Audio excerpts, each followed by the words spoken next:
Oh, Jamar. Maybe he blacked out. Maybe he was in a fugue state at the moment. Maybe he had given. And there was some history between the two of them. There was a big hit by Jalen Ramsey on Jamar Chase on a play in the second quarter. And from one angle, you can kind of see that Jalen Ramsey recognizes the ball's already passed, and he still unloads on him. Here it is here. 9 minutes and change left in the second quarter. The ball's passed. Ramsey blew him up. I'm surprised it wasn't a flag. You can see that. Ramsey's looking. Ball's gone, and he's like, I'm taking the free shot on this guy. That was in the second quarter. They exchanged words then. And then in the fourth quarter, there was a series of a couple of plays where there was pushing and shoving. They both got flagged for putting their hands up and shoving on the face masks, and it was during a dead spot, during a timeout the Bengals had called because they were facing 4th and short. They ran the clock down like we see, and then they called timeout with 1 second left on the play clock. The camera wasn't even on the field live at the time, catching what had happened, and they got into it. There they are standing near the 43-yard line on the upper hash mark, and it was Ramsey who threw the hand to the face and got ejected. The officials didn't see the spit, and the word started to circulate. I started to see on social media people saying Jamar Chase spit on him. It's like, I got to see it to believe it. And that video there from the field level, that was the moment on Sunday where, like, yeah, he spit on him. And the NFL has access to all those other cameras, the 8K system they have, and there it is. I mean, he spit on him, and I was surprised Jamar Chase denied it. And, Devin, yesterday before the suspension came down, here's Zach Taylor on the incident, and he basically admits that he spit on him despite what Chase said after the game. Have a listen to this. I've always been impressed with how Jamar's handled himself because he is in a lot of these situations where he's got a target as a top player. He gets a lot of respect that way, and so guys try to do a lot of things to get his attention and get him off his game, and I've always thought it was unbelievable how he's handled himself in some really high-pressure emotional decisions. Obviously, what happened is crossing the line. We can't have that, and I know he'll own up to that. But beyond that, I've always sat up here and praised Jamar because he's one of the best leaders we've got. The way he goes about everything, he plays with a ton of emotion. He plays with a ton of leadership. Our guys respond to that, and I've always appreciated how he's handled himself. Making one mistake doesn't disregard everything this guy's done that's been positive for us. Well, I agree with that, but he said he'll own up to it. He already had a chance to own up to it, and he didn't. That's what's weird about it. It's just weird. Like, it makes me, like, where's the clip where Jamar Chase says, I did it? He hasn't owned up to it.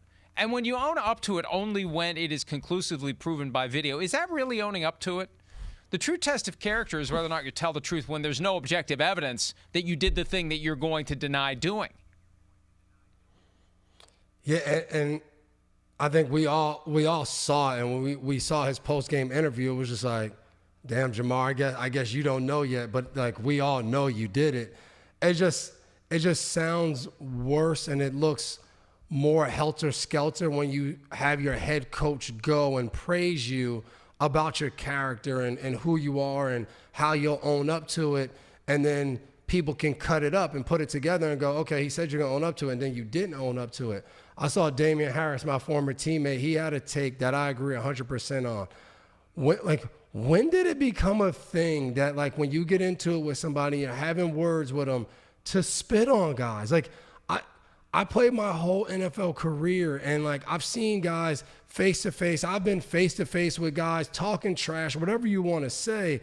Like, I am baffled that guys are just spitting on each other. Like, when I was growing up, when you're like, spitting on someone is just so disrespectful. It's disgusting.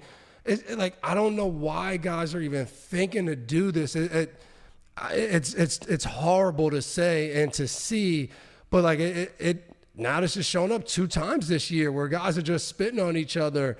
I'm wondering, like, what does Jamar Chase say? I know he appealed. What does he say during this appeal?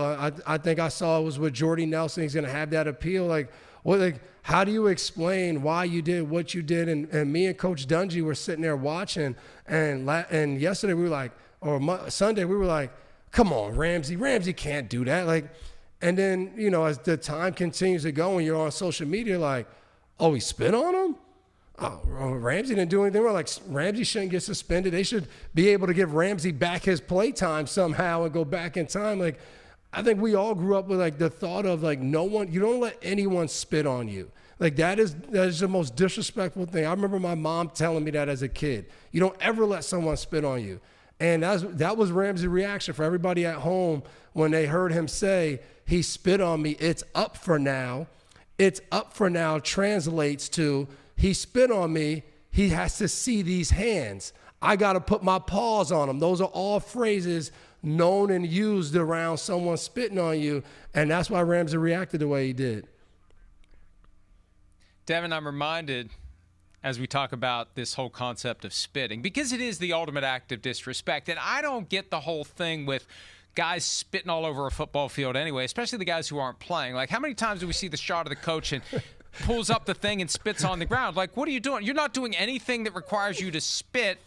Like, I guess I could have a spit bucket here too. Like, let's all carry around a spittoon for any loose saliva that we otherwise don't just process in our mouths like a normal human being does. But I've been in one fight in my life. One fight. I was 13. Somebody spit on my Vikings jacket, which wasn't even on me. We were shooting basketball. My Vikings jacket was on the ground, and I had words with the kid, and he spit on my Vikings jacket, and it was go time when he spit on my Vikings jacket. It was up. It was go time. It was up. And it was the old, he jumped on his bike and started to pedal away. And I chased him down, and I grabbed that bar at the back and pulled it, and he slammed into the handlebars, which was awesome. And then I thought it was over. I thought that was enough. Like, I thought doing that and having him slam into the handlebars and go over the bike, I thought he comes back and he's doing this. And it's like, well, I guess I gotta do something. And it was the old one punch. He falls down. I fall down. I'm going to tell my dad, he says as he's running away. And I was like, good. I'll punch him and fall down too. One fight in my life. Oh, only if you had Ramsey to teach you something back in the day. Well, and then there's this thing, like, we still see it all the time where people punch guys who have helmets on. Like, I mean, it's just, it really is amazing to see someone willing to risk breaking their hand to hit a guy who's got this hard plastic shell on his head. But the NFL's made it clear recently that they're not going to tolerate spitting. And when this happened with Jalen Carter back in week 1, and there's a path here for Chase to make an argument that at least can be advanced plausibly. It's probably not going to be successful. But before Jalen Carter, the longstanding precedent in the NFL was a fine, not a suspension. And I remember this, the day after the week 1 game, I did a deep dive looking for all the examples of all the times guys have spit on a teammate. And it was always a fine. It was never a suspension. With Carter, he got ejected before there was even a play from scrimmage. And what the league decided to do at the end of the day was treat that like a suspension by fining him the amount of a game check. And that made sense at the time it happened, and that's what they ultimately did. So he was suspended, but he wasn't, because he was ejected. So he didn't really miss any extra playing time because they saw the spit and they sent him to the showers and he missed all of a game. So let's just take away his pay for the next game and we'll call it a suspension. He didn't appeal it, so it hasn't been tested. That's the key. This idea that we're going to throw out years of precedent has not yet been tested by the hearing process. And if I'm Chase's representative in this, either his agent, lawyer, union rep, I'm going to say, look, for years, the pattern and practice of the NFL has been to fine players for spitting. And the fact that Jalen Carter ultimately was fined, he was not suspended. They can call it whatever they want. He wasn't suspended. He was ejected, and then he was fined. He played the next game. And if they had seen Jamar Chase spit, he would have been ejected too. That's the punishment, ejection and a fine. And they can use the suspension word all they want with Jalen Carter, But my argument to Jordy Nelson would be he was not suspended. He was ejected and he was fined. And it's on the officials for missing it and not ejecting him. But at the end of the day, he should only be fined. I don't know if that's going to be successful, but he does have an argument that doesn't hinge on him denying it. Denying it isn't going to work. He's going to have to supply an argument that the precedent plus what happened with Jalen Carter points to a fine, not a suspension. Man, I love you put the lawyer hat on and you came like I wasn't even thinking about that. That is smooth. And if I'm Jamar Chase, there's no doubt about it. You have to challenge it that way. I just think from being in those whatever you want to call it, appeal hearings, there's no precedence. It's whatever they kind of deem in that moment. And I just think for him, because of where we're at, that like watching that for a fan is gonna be like, what the like, and I think he's gonna get suspended. And I think they're gonna say, like you just said, if we want to create precedents, we're creating a new one right now. If you spit, it's a suspension, and we'll decide how that suspension looks, whether it's a real suspension or we call it a suspension. They'll decide and say, well, that's just what we're doing, and everybody have to move forward that way. And this is an important point. The league makes a big deal of the fact that the three hearing officers, again, Derek Brooks, Ramon Foster, and Jordy Nelson, they are jointly hired and paid by the league and the union. That doesn't make them independent because each side has a mechanism available for getting rid of someone that we don't like. And there's an annual process, and you can pull the cord, and I need to look at the CBA for the specific language, but both the league and the union, if they're not happy with the work that these individuals are doing, they can activate a process to get rid of them. So they're not truly independent. So there's a political dynamic to this, Devin. And it shouldn't be part of the process, but we got to be realistic. If you're Jordy Nelson, or either of the other two, in any case, when it's a big deal, okay, the league clearly believes it's a big deal. What's the union's position on this? Are they coming out and making the argument I'm making? I haven't seen a press release from the union saying there's never been a true suspension for a player spitting. Jalen Carter was not suspended. He was fined. They just called it a suspension, but it wasn't. And in the years before that, there hasn't been a single player suspended. You can't change the precedent now. There's no hue and cry from the union that this suspension isn't called for. So if you're Jordy Nelson and you want to keep this gig, which side's going to be less pissed off based upon my ruling? And I think the league is going to be a lot more pissed off if the suspension is overturned than the union will be if it's upheld. And I think that's the key. All the other stuff is just words. The key is Jordy Nelson is going to make a calculation, and I'm not saying he's wrong for doing it. It's the nature of the assignment. The league wants the suspension a lot more than the union doesn't. And the unions, I mean, let's be real. Nobody knows what the hell the union's doing right now. The union's in the process, the slow grinding process of getting its act together post the resignation of Lloyd Howell. The league has its act together, and the league wants this suspension. And if you don't uphold it, there's a chance that you're not going to be on that panel next year.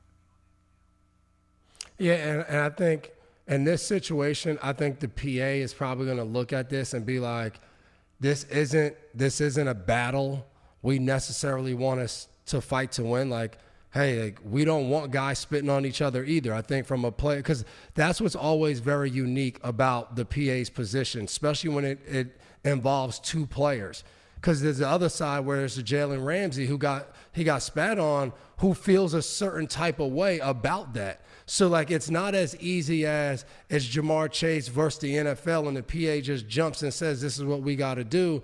Like, this is something that you don't want another player to feel like it's okay that, hey, during the game, someone might spit on me and, hey, it just is what it is. So it's very unique. I think the person that is going to do exactly what you said is whoever his representative is, agent. I'm not sure who his agency is or whatever, but whoever that person is, their only thing in this is Jamar Chase. And they're going to try to get him back on that field, not get suspended and lose that money. But because the PA and NFL, it's a joint committee because you want kind of the same thing when you say the reflection of the NFL and all of that and the players and defending the play.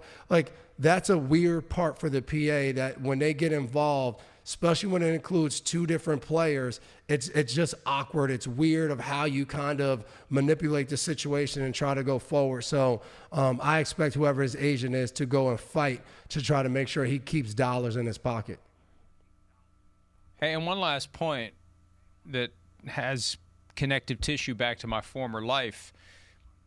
It's a very common dynamic in any union shop. And think about it, most unionized workforces, we're not talking about the kind of salaries that cause people to have separate lawyers and agents. They're relying on the NFL, not the NFLPA, but their union, whatever their union is. And you get into a situation where a couple of guys start fighting out on the shop floor, it's a conflict of interest that they just accept. Like, the union's got to represent the interest of the guy who got hit, and the union's got to represent the interest of the guy that hit him and fell down like I did. So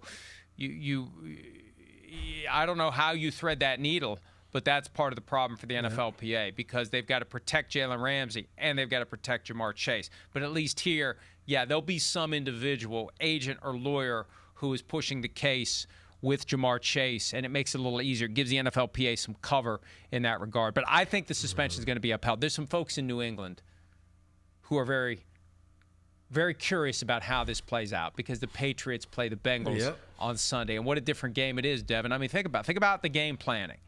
If you have Jamar Chase, if you don't have Jamar Chase, much different exercise for the New England defense. Hi, it's Mike Florio. Thanks for watching PFT on YouTube. Hit subscribe for the latest news and analysis from Pro Football Talk.